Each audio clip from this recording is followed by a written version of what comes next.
UGC कानून को लेकर के पूरे देश में विरोध चल रहा है। विरोध देश में ही नहीं, प्रदेश में, और यह विरोध जिलों जिलों में हो रहा है, अब गांव गांव में हो रहा है।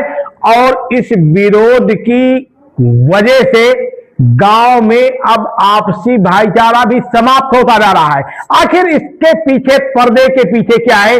क्या सरकार की बदनाम करने की कोशिश है, या फिर इस पूरे मामले में अब वोट की राजनीति होने जा रही है? मुद्दा बड़ा है, लेकिन मौजूदा समय में जो हालात पैदा होते जा रहे हैं उससे साफ लग रहा है कि एक तरफ जहां सवर्ण समाज यूजीसी कानून का प्रबल विरोध कर रहा है, तो दूसरी तरफ ओबीसी समाज और एससी वर्ग के लोग इसका समर्थन कर रहे हैं। कुल मिलाकर के अब यह मामला एक तरीके से समाज में विसंगतियां पैदा कर रहा है। तो महेश सिंह का अभिवादन स्वीकार करिए।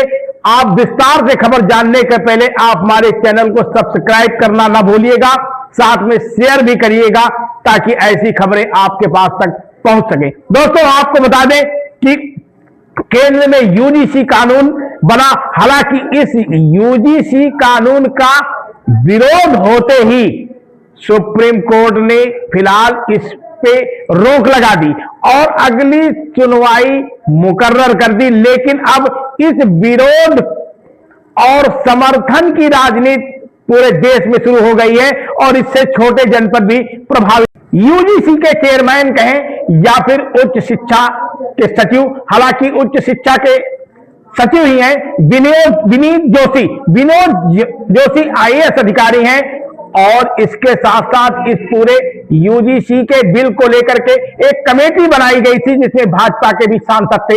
लेकिन सबसे दिलचस्प बात यह है कि क्या वास्तव में उच्च शिक्षा मंत्री की नजरों से यह बिल नहीं गुजरा है? सवाल तमाम है और तमाम तरीके के जवाब हैं, या फिर सरकार को बदनाम करने की एक साजिश रची गई, कुछ भी हो। लेकिन इस पूरे मामले में मौजूदा समय में जो देश से लेकर के प्रदेश और गांव के गलियारों तक में राजनीति चल रही है, वो राजनीति से तमाम तरीके की समाज में विसंगतियां पैदा हो रही हैं।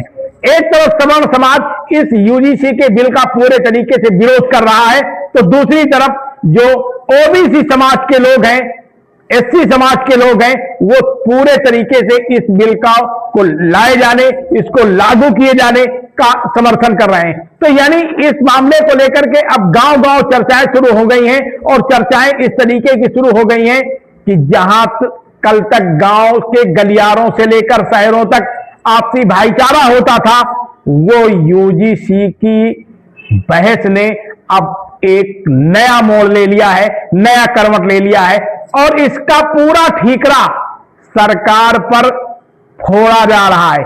केंद्र सरकार हो या उत्तर प्रदेश की सरकार हो, सरकारों को क्या वास्तव में नौकरशाही चला रहे हैं, या फिर ऐसे कानूनों को लेकर के जो बिल पेश हो रहे हैं उसमें मंत्रियों की सहमति नहीं है, या फिर मंत्रियों की सहमति थी तो ये बड़ी चूक कहां से आ गई? ओवरऑल कुछ भी मामला हो, लेकिन लोगों के दिलो दिमाग में इस समय भाजपा की केंद्र सरकार से लेकर के प्रदेश सरकार तक टारगेट में है, और गांव के गलियारों से लेकर के जिला मुख्यालयों तक अजीब तरीके की बहस हो रही है। समाज दो खेमों में बंटता जा रहा है। एक तरफ जहां उत्तर प्रदेश की सरकार हो या केंद्र की सरकार हिंदू एकजुटता का नारा दे रही है और हिंदुओं का नारा देकर के सत्ता तक पहुंच रही है, तो दूसरी तरफ अब जो मौजूदा हालात बनते जा रहे हैं उससे हिंदू समाज ही आपस में टकरा रहा है।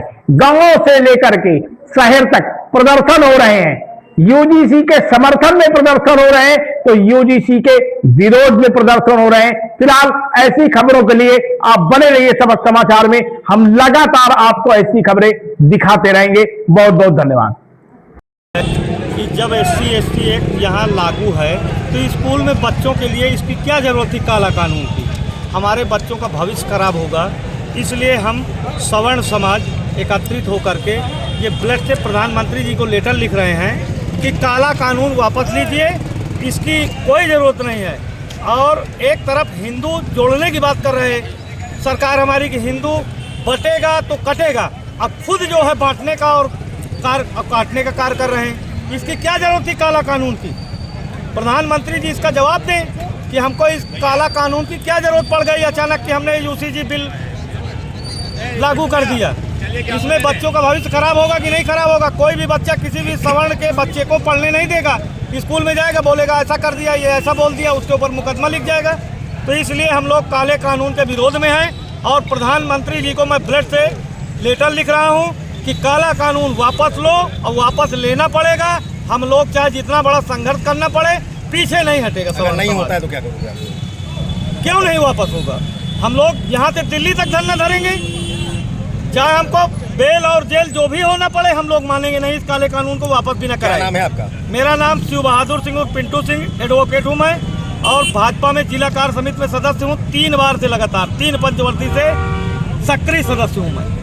जैसे कि तमाम लोग इस्तीफा दे लेजिस्लेचर ने यूजीसी पास किया है एक कानून जिसमें शोषित वंचितों के साथ खासतौर से एससी, एसटी और ओबीसी के साथ कुछ फॉरवर्ड कौम के लोगों के द्वारा, चाहे वो प्रोफेसर हो, चाहे असिस्टेंट प्रोफेसर हो, चाहे छात्र हो, उनके साथ जो है असमानता का व्यवहार किया जाता था। और असमानता, अन्याय, तिरस्कार जब होता है तो उसके लिए मजबूर होकर के सरकार को कानून बनाना पड़ता है, जिसकी वजह से स्वच्छ और पवित्र वातावरण में सबको बराबर सहभागिता के साथ स्वच्छ वातावरण में शिक्षा ग्रहण कर सके और अपने ज़िंदगी को आगे बढ़ा सके और देश को आगे ले जाने में सार्थक भूमिका अदा कर सकें। उसी के लिए कानून पास किया गया है जिससे कि सभी लोगों के साथ समान व्यवहार हो। इसमें कोई ऐसी आपत्तिजनक चीज़ नहीं है जिससे लोगों को कोई तकलीफ हो। कुछ अन्य जातियों के द्वारा विरोध प्रदर्शन किया जा रहा है और उनको ज्ञापन दिया जा रहा है। ऐसा है कि जब कभी किसी चोर को ये लगता है कि हम पकड़ जाएंगे तो उसको तकलीफ होती है, क्योंकि अगर आपको चोरी नहीं करना है तो आप तकलीफ क्यों किस बात की है? अगर आप शोषण नहीं कर रहे हो किसी का तो आपको इसके विरुद्ध में आवाज़ उठाने की कोई आवश्यकता नहीं है। हम भी बराबर, तुम भी बराबर, सब लोग बराबर। तो उसमें कोई कानून में असमानता की कोई जगह नहीं दी गई है। सबको समान व्यवहार के हिसाब से काम किया गया है। और आज तक लेजिस्लेचर ने जितने कानून बनाए हैं वो खाली पीड़ित लोगों के लिए बनाए हैं। तो लेजिस्लेचर में बैठे हुए विद्वान लोग हैं, उन्होंने महसूस किया कि नहीं, यहाँ कुछ लोगों के साथ असमानता और अन्याय का व्यवहार किया जाता है, उसको समान करने के लिए ये कानून बनाया गया है। इस कानून का हम लोग भरसक समर्थन करते हैं। इसी वजह से आज जो है डीएम के माध्यम से ज्ञापन देने आए। ठीक। आप देख रहे हैं शपथ समाचार।